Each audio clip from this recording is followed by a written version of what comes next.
जय माता दी। दोस्तों यारों, क्या आप जानते हैं भगवान के सामने रोने से क्या होता है? इसके बारे में हमारे शास्त्रों में क्या लिखा है, विस्तार से जानकारी देने का प्रयास कर रहे हैं। भगवान के सामने वही व्यक्ति रोता है जिसको भगवान पर पूर्ण विश्वास होता है, उसके साथ अच्छा होता है तब भी वह रोता है, खुशी के आंसू जिसे कहते हैं। और यदि वह बहुत दुखी होता है तो भी वह रोता है। वह हर स्थिति में भगवान को याद करता है। वह व्यक्ति जानता है कि भगवान देर कर सकते हैं, पर एक दिन जरूर उसकी इच्छा को पूरी करेंगे। जो व्यक्ति भगवान के सामने रोता है उसका भाग्य बदल जाता है, उस पर भगवान की कृपा होने लगती है। उस व्यक्ति के साथ चाहे कुछ अच्छा ना भी हो तो भी उसका भगवान पर पूर्ण भरोसा होता है कि भगवान ही उसकी सहायता करेंगे। वह हर दुख में भगवान को याद करता है और सुख में भी भगवान को नहीं भूलता। उस व्यक्ति का मन पवित्र होने लगता है और उसके अंदर आध्यात्म का विकास होने लगता है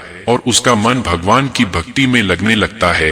वीडियो में आगे बढ़ने से पहले अगर आप सब हमारे चैनल भक्ति में शक्ति 8824 पर नए हैं तो चैनल को सब्सक्राइब जरूर कर ले, साथ ही वीडियो को अपने अपने दोस्तों में शेयर करें। दोस्तों, जब कोई भी व्यक्ति भगवान के सामने जब जाता है तो उसका दुख दर्द वह भगवान को बताता है। हमारे मन की हर एक बात भगवान जरूर जानते हैं, वह अंतर्यामी है, उनसे कुछ नहीं छुपता है। जब किसी व्यक्ति को भगवान के पास जाते ही रोना आता है तो उसे यदि मुसीबतों से जल्दी बाहर निकलना है तो उसे भागवत गीता पढ़ना शुरू कर देना चाहिए, क्योंकि जब कोई दुखी व्यक्ति भागवत गीता पढ़ता है तो उसे बहुत जल्दी भगवान उसे सही राह दिखा देंगे। अगर कोई विधि पूर्वक भागवत गीता पढ़ता है तो उसके जीवन में चमत्कार जरूर होता है। आप भगवान की स्तुति करें, वह आपके जीवन के बड़े से बड़े संकट को दूर कर देंगे। भगवान के सामने रोना चाहिए या नहीं? सनातन धर्म को मानने वाले प्रत्येक व्यक्ति का अंतिम लक्ष्य मोक्ष की प्राप्ति होता है। हर व्यक्ति चाहता है कि वह जीवित अवस्था में सारे सुख भोगे और मृत्यु के बाद उसे मोक्ष की प्राप्ति हो जाए और भौतिक सुख प्राप्त करने के लिए भगवान से प्रार्थना करना प्रारंभ कर देता है। वह चाहता है कि उसे दुनिया की सारी खुशियां मिल जाए, पर हर व्यक्ति को इस बात पर गौर करना चाहिए कि भगवान का यह फर्ज होता है कि अपने भक्त का पेट भर जाए। उनका यह फर्ज नहीं है कि वह आपकी हर इच्छा पूरी करें। आपको यदि अपनी ढेर सारी इच्छाओं को पूरा करना है तो उसके अनुसार मेहनत भी करना पड़ेगी। भगवान ने भी इस धरती पर जन्म लिया और अनेक संघर्ष किए, इसलिए सभी व्यक्तियों को किस तरह जीवन जीना है ने लोगों को यह बता दिया कि जीवन को कैसे जीना चाहिए। इस धरती को मृत्यु लोक कहा जाता है। मृत्यु लोक पृथ्वी को इसलिए कहा गया है कि व्यक्ति यहाँ पर अलग अलग योनियों में जन्म लेता है और मरता रहता है, और 84 लाख योनि होती हैं, जिसमें से मनुष्य का जन्म बहुत मुश्किलों के बाद, बहुत सी योनियों में भटकने के बाद मिल खाना पाना, बच्चे पैदा करना तो जानवर भी करते हैं, पर मनुष्य का जन्म बहुत से महत्वपूर्ण उपदेशों के लिए होता है। इस धरती पर हम मौज मस्ती करने के लिए नहीं पैदा हुए हैं। इस धरती पर व्यक्ति अपने अच्छे बुरे कर्मों के फल को भोगने के लिए जन्म लेता है, और जो व्यक्ति अच्छे कर्म करता है और नेकी और भलाई काम करता है और भगवान की भक्ति सच्चे मन से करता है तो उसे भगवान की प्राप्ति होती है।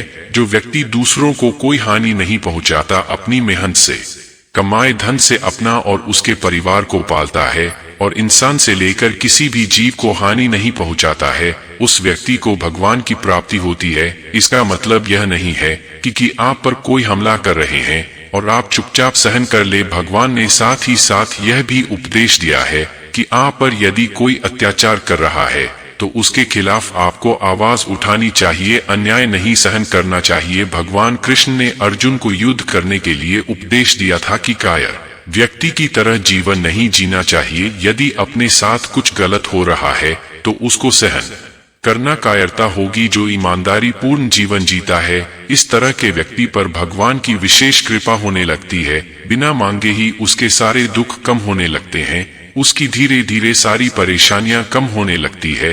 वह अपने मन में सदैव अपने इष्ट देव का ध्यान करने लगता है और उसे लगता है कि भगवान मेरे साथ है। उसके साथ बुरा होता है तो भी वह भगवान की इच्छा समझता है और अच्छा होता है तो भी वह भगवान की कृपा समझता है। ऐसे व्यक्ति को संसार के सभी लोगों का मन पढ़ने की शक्ति प्राप्त हो जाती है। वह सही और गलत लोगों को आसानी से पहचान जाता है और उसका स्वभाव दूसरे लोगों की तुलना में बहुत ही अलग होता है। वह कभी किसी की बुराई नहीं करता, शांत प्रवृत्ति का और एक साधारण जीवन जीना पसंद करता है। वह भोग विलासिता की ओर आकर्षित नहीं होता, वह सिर्फ जीवन जीने के लिए भगवान से इतना मांगता है कि उसका परिवार खुश रह सके। वह गलत तरीके से धन नहीं कमाने की सोचता है, वह ईमानदारी का जीवन जीता है, छल कपट उसके मन में नहीं रहता। प्रत्येक व्यक्ति अपने इष्ट देव से प्रार्थना जरूर करता है, और जब वह भगवान के मंदिर में जाता है या फिर भगवान की भक्ति करता है तो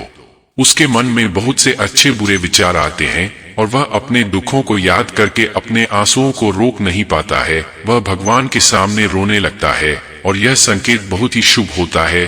आप अपने दुख भगवान को बता रहे हैं, क्योंकि यदि आप अपने दुख दूसरे लोगों को बताएंगे तो वह आपकी सहायता करने के बदले में आपसे कुछ भी मांग सकता है और आपको उसका जिंदगी भर एहसान मानना पड़ सकता है। दुख के समय भगवान ही आपकी सहायता करने के लिए किसी न किसी रूप में आपकी मदद करते हैं। इसलिए भगवान को हमें हमारे दुख बताना चाहिए और भगवान के सामने आप रो भी सकते हैं, वह आपके दुख को समझेंगे। दूसरे लोगों की तरह आपका मजाक नहीं उड़ाएंगे, भगवान आपके दुखों को दूर करेंगे। आपके जीवन में कितनी भी बड़ी परेशानी आए, आप उसे भगवान को बताएं और सच्ची प्रार्थना करें तो आपको चमत्कारी फायदे होंगे। धार्मिक पुस्तकें पढ़ने से जो मन को एकाग्र शक्ति और शांति प्राप्त होगी जो कभी आपने सोचा भी नहीं होगा। आपकी सारी चिंता समाप्त होने लगेगी और मानसिक तनाव दूर होगा। इस दुनिया में अच्छे बुरे सभी तरह के लोग होते हैं और जब आपके अच्छे दिन आने वाले होते हैं जो आपको अच्छे मित्रों की